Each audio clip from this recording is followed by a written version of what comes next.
Hello everyone. Today is the first day of our Get Rid of Neck Pain series. So आज मैं most of the time we will be just going through the introductions. क्यों होता है neck pain, causes of neck pain and treatment of neck pain और हमारा symptoms क्या रहते हैं neck pain के.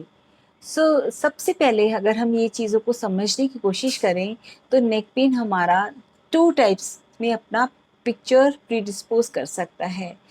It can be localized. It can be localized only to neck muscles and neck structures, or it can give the radiating pain to the shoulders या हमारी upper arm या हमारी आर्म से होता हुआ बाजू में या हाथों में सिम्टम्स क्रिएट कर सकता है.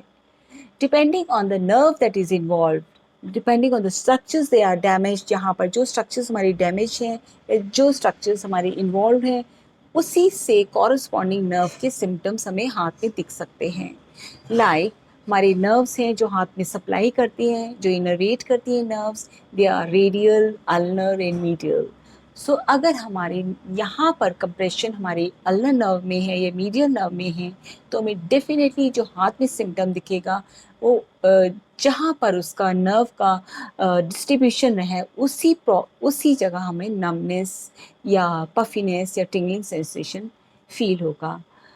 जो सबसे पहले जो नेक पेन स्टार्ट होता है वो स्टार्ट होता है from the localise muscles strain या एक्सेसिव काम करना या एक्सेसिव ओवर लैपटॉप कंप्यूटर पे बैठे रहना, एक ही स्टैटिक पोजीशन में एक ही पोजीशन में घंटों बैठे रहना, या अगर ठीक पोजीशन में भी बैठे हैं बट बैठना लंबे टाइम तक, पोजीशन को ना चेंज करना. इसकी वजह से जो हमारी एक पर्टिकुलर सेट ऑफ मसल्स हैं वो ही एक्टिवेट रहती हैं, वो ही एक काम करती हैं और वो ही ओवरवर्क हो जाती हैं, बिकॉज वो ही मसल्स एक ही पोजीशन में हम अब मेंटेन कर रहे हैं तो वो ही मसल्स फटीग लेवल ओवर काम करने की वजह से फटीग लेवल में आ जाती हैं, टाइट हो जाती हैं. और जो ऑपोजिट ग्रुप ऑफ मसल्स हैं, जो पीछे की मसल्स हैं, वो रिलैक्स या लेंदन या लूजन हो जाती है, वीक हो जाती हैं. हमें मसल का एक इम्बैलेंस स्टार्ट होता है सिर्फ हमारे वर्किंग स्टाइल से.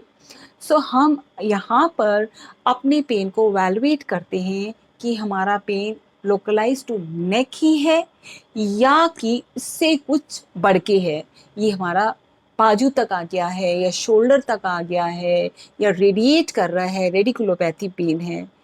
तो ये है अलार्मिंग साइन. हमें नेक हमारी बॉडी सिग्नल देती है कि ये something is wrong, something is wrong, we have to take care. Neck में पेन होगा, स्टिफनेस होगा, टाइटनेस होगा, सोरनेस होगा, ट्रिगर पॉइंट्स होंगे. ये these are body's auto auto suggestions. Body हमें सजेशंस देती है, may you have a pain, now you have to take rest. हम अगर उस सिग्नल को ना समझें, this is our fault, right. हमें अपने सिग्नल को, बॉडी सिग्नल्स के अंडरस्टैंडिंग आवर बॉडी, तो हमें बॉडी का पेन सिग्नल को समझना है और उसको अप्रोप्रिएट चीज़ देना है. अगर हमारा पेन ओवरवर्क की वजह से है तो हमें बॉडी को रेस्ट देना है, और अगर हमारा वर्क और नेक का पेन ओवर स्ट्रेन की वजह से है तो हमें रेस्ट देना है.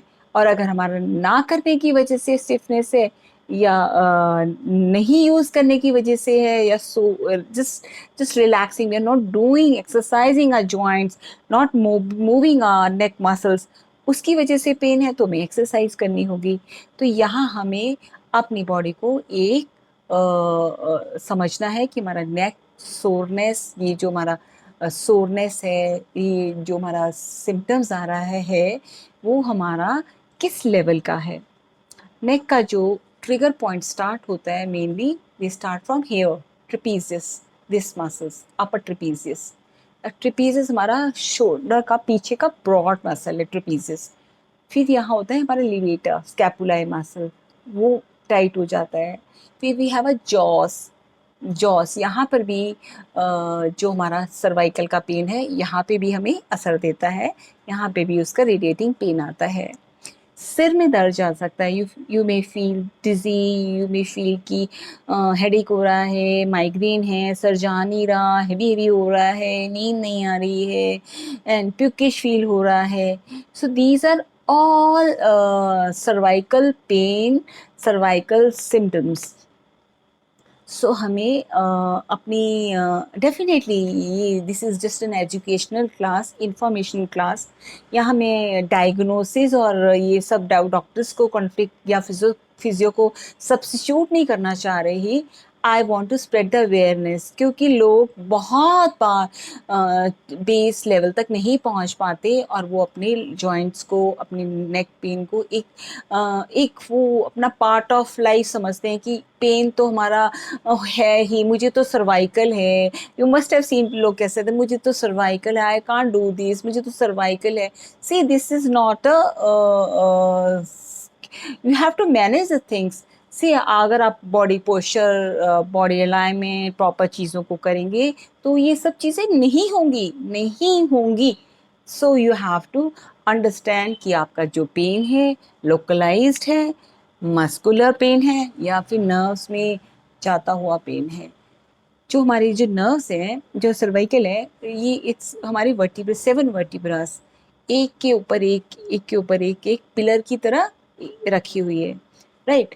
उस बोन्स के बीच में इंटरवर्टिब्रल डिस्क है, एक डिस्क रहती है स्पंज, जैसे स्पंजी डिस्क, जेली स्ट्रक्चर्स, जो हमें शॉक्स को अब्जॉर्ब करने के लिए भगवान की तरफ से हमें इट्स अ गिफ्ट, तो हमारे शॉक्स को शॉक अब्जॉर्ब करती है.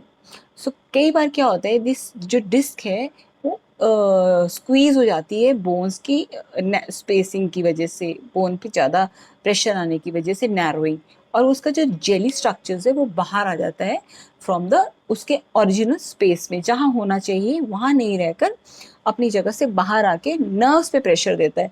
क्योंकि जैसे ही वो बाहर आएगा, बाहर तो नर्व्स हैं, राइट, बाहर नर्व पे प्रेशर देगा और नर्व सिम्टम्स स्टार्ट हो जाएंगे. तो हमें जो नेक का पेन है, हमें बिल्कुल इनिशियल स्पार्क स्टेज पे ही कंट्रोल करना है. सो आज मैं आपको ये होमवर्क देती हूँ, आप देखिए आपका नेक पेन यहीं पर लोकलाइज्ड है, नेक तक ही लोकलाइज्ड है, या कि it's alarming going beyond that. So let us understand and we try to cover in the second class more information. अगर आपके मन में कोई डाउट है या कोई क्वेश्चंस है, डेफिनेटली आप उसे मुझे व्हाट्सएप में ही लिखिए, सो दैट मैं आपको इसका आंसर प्रिपेयर करके दे सकूं. Thank you. गिव मी सब फीडबैक्स अगर आप कुछ सजेशंस और चाहते हैं क्लास में. Thank you.